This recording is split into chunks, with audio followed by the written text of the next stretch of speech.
Hello, and welcome back to the Entrepreneur's Anchor, and welcome to the first episode of 2026. I'm your host, Naveen Kumar Selvaraj. Last week, we held a masterclass on finding our inner CEO, which is the witness consciousness. Today, we are going to put that inner CEO to work. Yep, we are going to give it its first and perhaps most important job, which is finding closure. As entrepreneurs, our journey is always littered with ghosts. The ghost of the product that could have changed the industry, the ghost of the co founder relationship that should have worked, the ghost of the major client who left, and we keep thinking, if only they had stayed. We are haunted by that what if. And today, we are going to learn how to let them go. I recently came across a very profound insight, which is closure happens right after you accept that letting go and moving on is more important than projecting a fantasy of how the relationship could have been. You may want to go back 15 seconds to hear that again. Closure isn't an event, it's not something another person gives you.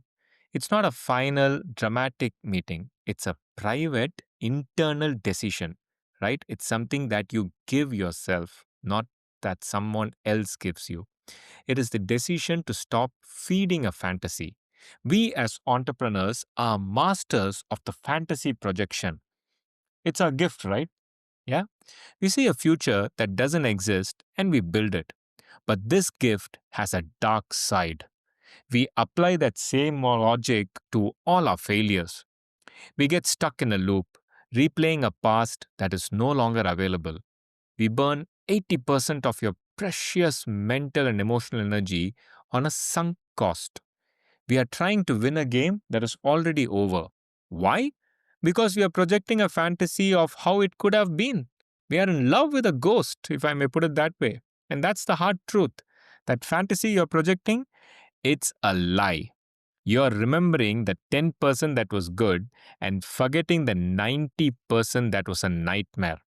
You're projecting a fantasy of a perfect outcome that was never going to happen because if it could have, it would have happened. Now, friends, letting go is not surrender. It's how do I put this? It's a strategic liberation of your most valuable assets, which are your time, your energy, and most importantly, your focus. It's the moment you decide to stop funding a failed project and reinvest that capital into a new one that actually has a future. I often mention this whenever people talk about tough clients or what we call as toxic clients. I always say toxic clients are what we create, not who are already there and who are working with us. Let that sink in, right? This is now where our practice from last week becomes critical.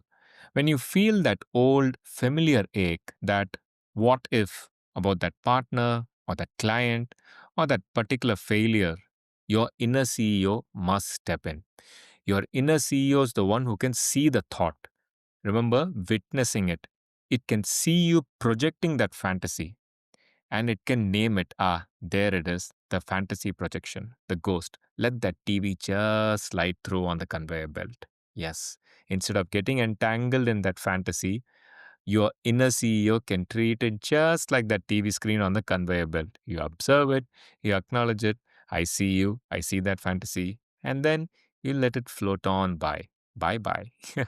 Don't argue with it, don't feed it, don't engage with it. Just simply notice it and return your focus to the present, to what is and not what if.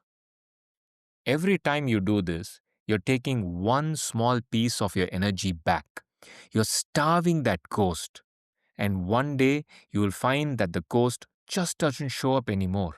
Yes, that is true closure.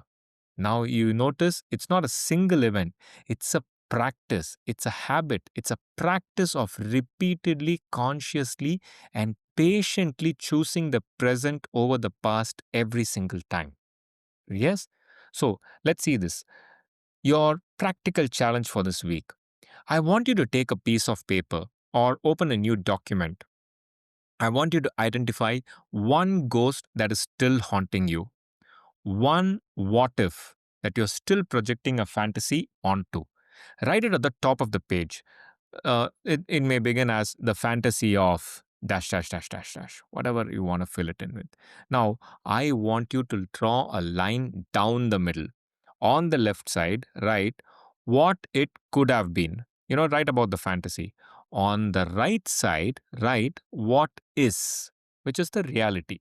And please be brutally honest. This is just to yourself. You're not going to show this to anyone. So, no shame, no fear, no excuses. Be brutally honest when you write it down. On the left, write down the fantasy. We would have been billionaires had this happened, that event happened, etc. It would have been perfect. Then on the right, write the reality. The partnership was toxic. The product had no market. I was miserable. That client didn't respect me. This vendor didn't cooperate, etc. Whatever it is. And then I want you to take a good look at that list. I want you to make a conscious decision. You're going to choose to invest in the what is. Forget the left side. The right side is what you need to focus on. This is your act of closure. This is you taking your power back. Yes, you cannot build a new future when you're still living in a fantasy of the past. Let the ghosts go. They have no place in your life right now. You are right now building a future full of possibilities and doing that in a grounded manner. And the first step is actually you listening to me right now. Yes, if this message related with you please do us a huge favor and hit that follow or subscribe button. And more importantly, do share it with someone who you think can benefit from it. It's the best way you can support the show. Next week, we are going to further build on this. Now that we have learned to find our inner CEO and let go of the past, we are now ready to learn how to become the unshakable leader and take a powerful lesson from the ancient epic, the Ramayana. Until then, as always, stay grounded and choose reality every single time. See you next time.